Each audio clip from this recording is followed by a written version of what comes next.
sauter sur le micro, qu'il soit fixe ou autre, on va je vais reprendre, alors voilà, ça va comme tout. Merci. Merci. Et donc on va passer la parole à Alain, à Claire, et juste sur l'autre dimension. Alors moi, une fois, je fais du foot teasing, parce que là, l'idée là, c'est qu'est-ce qu'il en est. Je ne sais pas si vous avez vu, mais sur la problématique générale de la téléconsultation, déjà les choses bougent, il y a beaucoup d'espoir autour de ça. Maintenant, quelle est la réalité? Je dirais que c'est pas forcément ça. Hein. Qu'est-ce qu'il faut craindre ou adorer voilà. Autre truc là-dessus, est-ce que ça va être la solution aux déserts médicaux et autres et autres? Et alors je dirais, c'est là où je me permets de dire et de cafeter, pardon, mais c'est que le docteur Aker a une double casquette, c'est-à-dire qu'il y a comme tous des vies qui sont des vies parallèles. Et donc d'un côté de son exercice professionnel, je vais dire classique au sein des Ramettes et qui a été avant au sein de Disney et au sein de Orano, Areva, voilà. Il habite aussi à Corrèze, c'est ça, voilà. Et donc en Corrèze, il n'y a pas énormément de médecins, voilà, et même type de problématique des déserts médicaux. Autre chose aussi, qui sera un truc qu'on peut avoir en tête, c'est est-ce que la téléconsultation va changer la relation entre la relation médecin, donc ce sera un peu une question pour vous, pour tous les deux. Et puis quand même, rappelez-vous, il y a un an, quand a été lancée la téléconsultation en France, l'objectif c'était 500 000, l'objectif affiché c'était 500 000 téléconsultations. On est en train d'arriver à 60 000 et encore en ayant mais avec encore une fois, il parle de direction, mais de temps en temps des grands coups de frein, puisque je ne sais pas si vous avez suivi, mais en mai-juin dernier, le Conseil d'État, après diverses avainies juridiques et judiciaires diverses, a permis de donner un coup de frein et de refuser le remboursement de consultation, parce que le médecin, on marche sur la tête, hein, la Libye, c'était, enfin la raison. La raison officielle, c'était que le médecin qui était au bout du système de télémédecine n'était pas dans le même département. C'est intéressant quand même, géographiquement. Donc, alors, c'est des soubresauts judiciaires, malheureusement, ça fait qu'on est à 60 000 et pas aux 500 000 globalement affichés. Et la question, alors là, je vous aurai un truc de presse qui est sorti il y a quelques 3 semaines, c'est est-ce qu'on va passer à la visite médicale dans une capsule? Alors tout à l'heure on aura le droit de la capsule qui est présent à la table et qui va nous dire comment est-ce qu'une capsule ou pas. Et donc toutes les questions, c'est qui sont assez représentatives de ce qu'on avait dit à l'heure, c'est quelles sont les possibilités d'abord techniques, quels sont les changements, qu'est-ce que ça va avoir globalement comme impact. Et donc voilà, docteur Aker, c'est à vous sur Eramet. Alors je suis, comme dirait c'est moi les appels, hein, donc vous me dites quand je t'appelle sur vous. Ok, donc je vais un peu parler de notre expérience, mais en préalable, quelques chiffres, et puis je pense que dans mon discours, ça répondra un petit peu aux interrogations de la collègue infirmière qui est intervenue tout à l'heure, parce que c'est aussi un monde en pleine mutation, et le monde de la santé en général aujourd'hui est en pleine mutation, et on connaît les moteurs de cette mutation qui sont la réaffection de la ressource médicale. Pour rappel, il y avait 6 000 médecins du travail dans les années 2000-2010. Dernier chiffre à date que j'ai vu, c'est 3 850 et quelques, avec 60 à 70%, je crois, qui ont plus de 55 ans. Donc on va dans le mur, réellement, on va dans le mur du côté de la prévention des accidents en milieu de travail. Et par rapport à même si on fait comme au Japon où la retraite est à 80 années. Alors ce qui a permis de diluer cette arrivée du mur justement, c'est qu'on a beaucoup de médecins qui prolongent leur activité sur du temps partiel.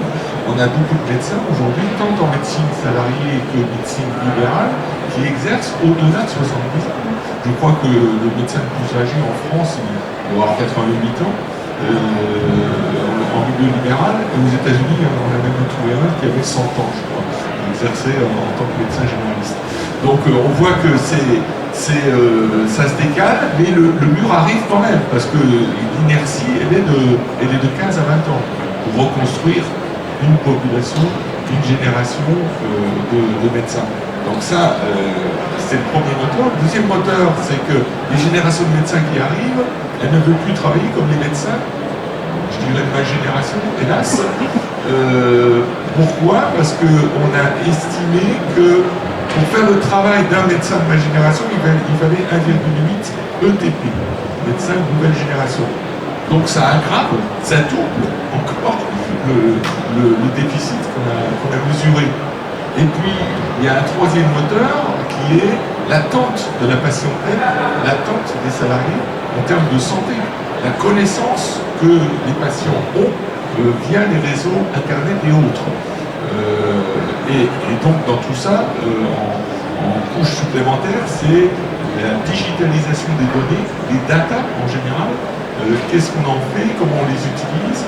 Il faut que ce soit des systèmes experts au service du médecin et qu'on arrête de travailler papier-crayon dans son cabinet. C'est évident. Mais je donne une information et un chiffre pour compléter ce que vous dites, qui est assez marrant. On trouve toujours le citoyen, l'individu en avant. C'est par exemple en ce moment, c'est en train de se mettre en place le dossier médical partagé du Pékin de Graz, évidemment on est tous. Et ce que nous disaient, ils sont très très étonnés, c'est que ce qui pousse le médecin à rentrer les données à 45%, c'est parce que qu'il a l'épée dans les reins par son patient qui lui dit mais moi je veux mon truc, donc ma synthèse de machin, on n'en est pas encore là. Mais voilà, le chiffre c'est ça. Alors c'est vrai que les médecins ont du mal à rentrer sur cette vague digitale, c'est un constat, il n'y a pas de doute. Et l'État, pour les mettre sous pression, rajoute des couches obligatoires, en légiférant sur les maisons de santé, en légiférant sur la santé au travail, en légiférant sur maintenant les communautés professionnelles territoriales de santé, etc. etc. Donc, comme ils sont le nez dans le guidon parce que la population baisse et il faut bien voir les patients, et quand on a des malades, il faut bien les voir avant de s'occuper de la saisie des données, on voit qu'on est dans un système, à un moment donné, qui a ses limites.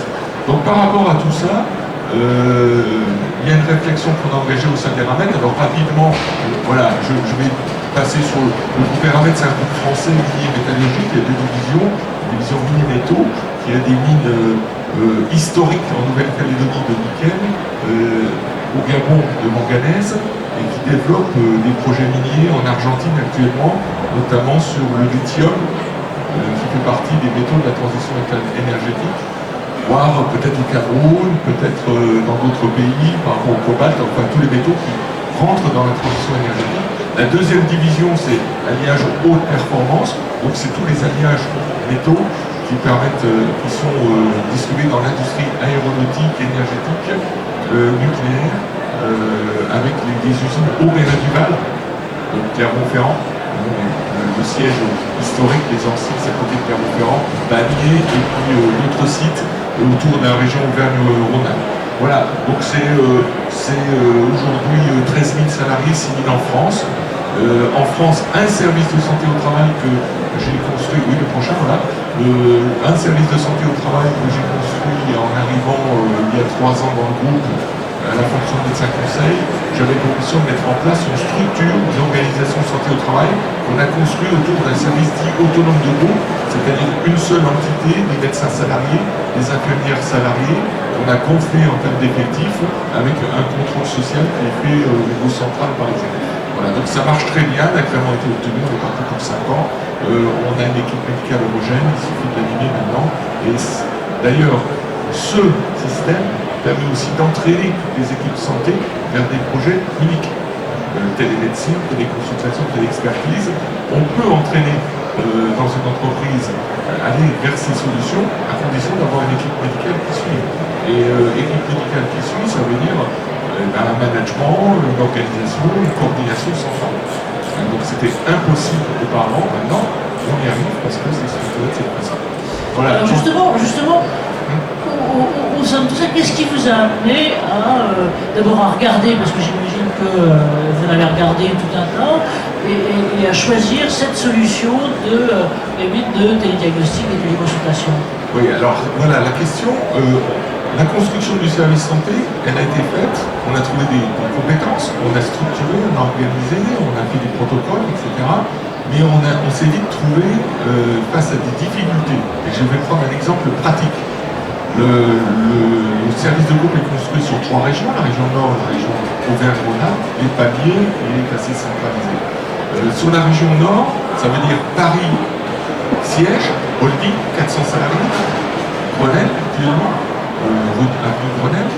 Le siège de Trappes, qui est le centre de recherche du groupe, 200 salariés, donc déjà une distance, pas en kilomètres, mais en temps, on est en région parisienne.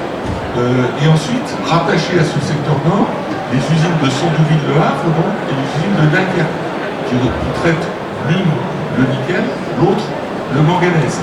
Un seul médecin, parce qu'avec sur l'ensemble de ce périmètre 900 salariés, donc on ne pouvait pas, on avait un effectif quand même minimal, à 900 c'est peu par rapport aux 50 entreprises en plus, et 2 infirmières de santé au travail, une à Paris, une au Havre. Mais que faire quand on a le médecin à Trappes, une demande sur Sandouville et une demande sur Paris? Le médecin ne peut pas s'agiter tous les jours et courir d'un site à l'autre, c'était pas possible. Donc on a réfléchi, alors d'abord on s'est dit Skype, WhatsApp, tous les outils qu'on connaît, etc. Mais vite est venu le problème de la confidentialité des données, le RGPD qui généralement touche par-dessus, la CNIL, etc. Donc on s'est tourné, et moi j'ai recherché des solutions, et je suis tombé sur la solution de la téléconsultation, c'est-à-dire la consultation à distance, médecin par exemple à Trappes, et salarié sur le siège Grenelle. Et avec ce projet qu'on a construit, eh bien, on a décidé au mois d'avril de cette année de mettre en place une télécabine sur le siège Grenelle pour permettre d'avoir 3 axes finalement. C'est peut-être le seul second, je sais pas ce qu'il y a de... Non, il n'y a plus, d'accord. Oui. Après, c'est Arnaud, mais qui a d'ailleurs tous les droits donc, aussi de commencer à... 3 axes sur cette cabine mise en place à Grenelle. C'est le premier axe, un outil pour le médecin du travail avec l'infirmière en santé au travail qui permet de faire les examens à distance et qui permet, lorsque le médecin est attrapé à Sandouville, d'avoir un contact direct avec le salarié et de donner un avis médical sur une reprise de travail, une aptitude temporaire, etc., etc. Deuxième axe, c'est les salariés arrivent à Grenelle, ils ont un problème de santé en période épidémique, gastro, grippe, rhino, tout ce que vous voulez, céphalie, etc. Eh bien, ils prennent un rendez-vous directement dans la cabine et ils ont accès à un médecin traitant qui remplace le médecin de recours parce que celui-ci n'est pas disponible. Donc, ils ont un médecin de ville en face d'eux dans la cabine qui fait un diagnostic et qui délivre, si besoin, une ordonnance. Donc pour eux, gain de temps, pas de contamination de l'environnement, parce que s'il reste 2 jours en attendant de voir le médecin, ils vont contaminer tout le monde, et pas d'absentéisme, la diminution d'absentéisme. Donc par rapport, on a beaucoup de cadres au niveau de Grenelle, beaucoup de dirigeants, donc par rapport à leur travail, ça fluidifie, je dirais, le travail et les missions qu'ils ont. Et la 3e mission, c'est ouverture de la cabine pour faire des check-ups, c'est-à-dire pour s'auto-surveiller en termes de santé. Je surveille ma tension, je fais du sport, je surveille mon poids, mon IMC, etc., etc. J'ai des outils qui me permettent de faire de l'autosurveillance que je transmets à mon médecin traitant ou à mon médecin du travail si je le veux. Parce que du coup, les 3 systèmes sont bien cloisonnés. Voilà, donc on est arrivé à cette conclusion, on a mis en place, et la perspective qu'on se donne, c'est nous avons des sites isolés. Nous avons des sites isolés à l'étranger. Le Gabon n'a pas d'organisation santé aujourd'hui performante, malheureusement. Donc on a mis en place une structure hospitalière à côté de notre du Gabon, au centre du Gabon, mais on est limité en termes techniques. Donc il nous fallait une télé-expertise. La télé, pourquoi? Parce que les consultations spécialisées, nos salariés, on les envoyait à Libreville, c'était à 800 km aller, 800 km retour. Donc vous voyez un petit peu le passé à scanner, plus le nomadisme qui existe dans ces pays, le nomadisme médical qui existe dans ces pays-là, vous voyez qu'on était sous-performant par rapport à l'efficacité d'un système de santé. Donc on s'est dit, télé-expertise, c'est un enjeu pour nous, et ça va rassurer nos expatriés. On a des projets d'extension au Gabon. Les expatriés ou les missionnaires, ils se disent, quand on part au Gabon avec ma famille, avec mes enfants, etc., j'ai pas de pédiatre, pas de gynéco, j'ai personne, etc. Comment je fais? Ben là, on a un lien rapide, puisque c'est le flux Internet, avec un médecin spécialiste, et ça rassure cette population. Donc ce projet, on l'a aujourd'hui en cours de déploiement. J'espère qu'on va pouvoir, d'ici la fin de l'année, donner le go de la mise en œuvre sur notre filiale gabonaise à Comilog, et on verra, on fera un retour d'expérience. Alors pour terminer, on a d'autres projets, hein, on a l'Argentine, on y pense, on a la Nouvelle-Calédonie, on y pense aussi. Ce qu'on veut faire aussi, c'est des points d'arrêt périodiques pour se dire qu'est-ce qui marche, qu'est-ce qu'on doit améliorer. Parce que c'est pas non plus forcément des solutions sur étagère qu'on déploie et on appuie sur... c'est pas du plug and play. Hein. Donc il faut aussi qu'on en fasse un retour d'expérience et qu'on améliore, qu'on adapte nos dispositifs par rapport à la structure d'entreprise, par rapport à la demande. Ça c'est le premier point. Et puis le deuxième point, il faut surtout, et je le dis à chaque fois, ça ne remplace pas tout ce que l'on fait en termes de santé. Le dialogue singulier entre un praticien en face à face, il doit toujours exister, mais comme les praticiens sont de plus en plus rares, il doit exister pour les cas qui le nécessitent. Et là, du coup, s'inscrivent les infirmières, les professions intermédiaires entre le médecin et le manager. Ce qui se pratique dans d'autres pays que la France. Hein. Par exemple, ailleurs, et notamment en Angleterre, les infirmières ont des pouvoirs, j'allais dire, légaux beaucoup plus ouverts. Alors, on commence à réfléchir, on parle d'infirmières en pratique avancée maintenant, hein, qui vont s'insérer entre l'infirmière, je dirais, au niveau licence aujourd'hui, puisque on s'est toujours dit en France, les infirmières sont au niveau, je dirais, licence. Si je peux me permettre, c'est l'éternelle obsession française, je dis vous. Ah oui. Enfin, pardon. Oui, alors après, il y a l'expérience professionnelle. Un peu séditieuse de ce côté-là. Mais malheureusement, on délègue au médecin tout ce qui existe entre l'infirmière et la responsabilité. Donc à un moment donné, il faut déléguer un certain nombre de tâches à des gens qui sont formés à d'autres à ces tâches. Pardon pour les deux médecins qui sont là, parce que enfin, je suis un peu loin, ils vont pas me taper, mais c'est pas, la santé n'est pas la propriété des médecins. Alors on va passer la parole au grand maître des capsules, si je peux me permettre.